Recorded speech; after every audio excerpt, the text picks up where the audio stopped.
Hey guys, we're here with Jerry Robinson. He's a tech developer, a martial artist, and you just told me a musician. A musician too. A musician as well. Yes. So we, of course, originally we were like, oh, let's talk about the technology and everything that you're into. But I really want to get into all of that, if we can. Like, Absolutely. We'll do our best to get all of that covered in the hour. That sounds or good. So with the technology, can you just briefly talk about what it is that you are currently doing and like what it is that your day-to-day looks like in your job? Okay, so primarily I'm a software architect. I design systems from scratch and then figure out how to implement them. And in some cases I do the coding myself, and in some cases I'm putting together a team and have multiple people that work together to accomplish whatever the end is. Kind of depends on the kind of project. And I've done that both in a sort of corporate setting, sort of, and I say sort of because it was a company that I founded with someone else, this last company that I was working with. And we had a big staff. That one was 40. And there were 20 of those were in the technical design team. And then I'm also, and as I'm currently doing, work just as a consultant on my own. And I have a sort of concentric circles of closeness of people that I've worked with over the years. Right. Pull in the right people for the project, whatever that happens to be. Okay. Actually, a lot like you guys do. What does this take? It needs those 4 people, and that becomes the team for it. But Okay. for the most part, most of the stuff I have someone who was my lead engineer for Dacom Inc., which was the last company that I founded and was working with, and he and I have been software partners now for going on 18 years. And we have one designer who sort of came along for the ride. And so the 3 of us end up doing all kinds of things, often app projects from scratch. A customer comes and says, I have this idea. And very often that idea is incredibly vague. I have this very vague idea. And then we go from that to turning it and saying, do you kind of mean this? And after a few of the rounds of no, I mean something else, and getting there, we get to a concept. And then basically I take that concept, figure out what the data structures behind it need to be and what the user experience likely needs to be, and mock that up with a number of tools. It's a wonderful time for that sort of stuff. You've got so many options. And then the next presentation to the potential customer is, do you mean something like this? And you can really actually see it, and then they can say yes or no. And anyway, it evolves from there. Right. And so where did that all start? Oh boy, that's a hard question to answer. I think that the real answer to that is it started really, really early because I loved electronics.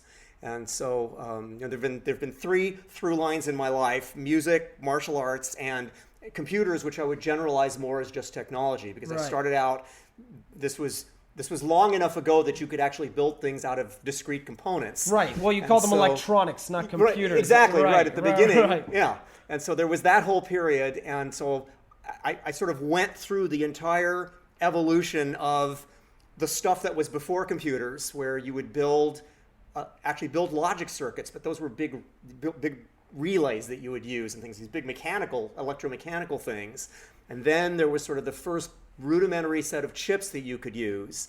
And there was a period when the whole idea of personal computer was starting to coalesce, and there were kits you could build. There was a really famous one called the Altair 88, which was a little computer kit that had a bunch of switches on the front, and you programmed it literally by flipping the switches to set 1 byte of code and then pressed input, and then the next byte of code pressed input, and 6 weeks later you had programmed something that was the equivalent of 5 lines of code, but it worked. It actually did something. Right. So I go all the way back to playing with that kind of stuff, and then have just evolved over the last 30 years doing all kinds of different projects.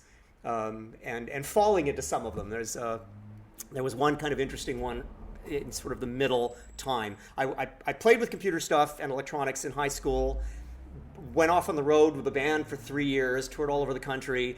When I got done with that, What kind of music? Sorry, I don't mean to stop No, that's you. I'm fine. just fascinated.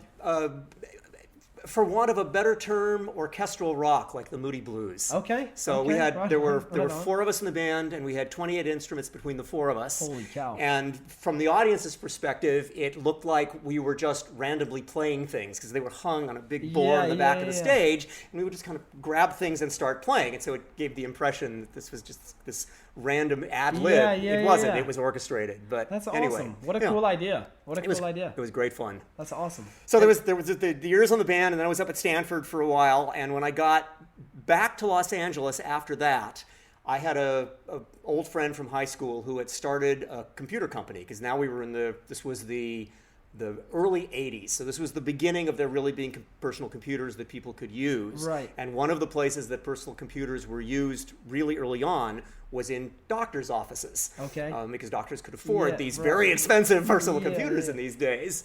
And I happened to be in this friend of mine's office one afternoon. I had done some coding for him just on the side for fun. He had, at that point, the #1 medical billing package in the United States. It was the one that was being adopted all over the place. And he got a call from a fairly famous group back then. They're not as famous anymore. They were called EDS. They were run by a guy called Ross Perot, who actually ran for president a couple of times. Whoa. And he did a lot of the sort of service bureau consulting for IBM and companies of that size. He would be the one who his company actually wrote the software. So he called my friend because he, as EDS, represented Blue Shield and Blue Cross and all of the computing that was done. And the folks at Blue Shield had this crazy idea that if they could just get rid of those pesky paper insurance forms, they could save a lot of money. And so this was the very beginnings of wanting to try to be able to submit insurance information from doctors' offices right to the Blue Shield mainframes. Okay. So I'm in the office, and Ross Perot calls my friend John Stuppy and says, "We know you have the #1 medical billing package in the U.S. We would like to work with you to implement electronic claims submission for the first time." Perfect. And they said, can you have your telecommunications expert fly to Texas tomorrow, actually, if possible, to talk to us? And John put his hand over the mouthpiece and he said, "Do you want to be our telecommunications expert?" And I went, "Sure."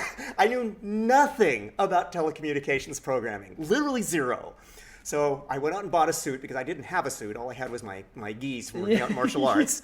And that's what you wore to like the office and everything? Yeah, because it was my office, so I could just, Right. Actually, more often than not, I would sit around in shorts and program, which was even more comfortable. That's awesome. But, yeah. That's awesome. So I went out and bought a suit. I got on a plane, flew to Texas, and sat in this big boardroom with all of their techs and all of the suits from the company who were discussing how this project was going to work.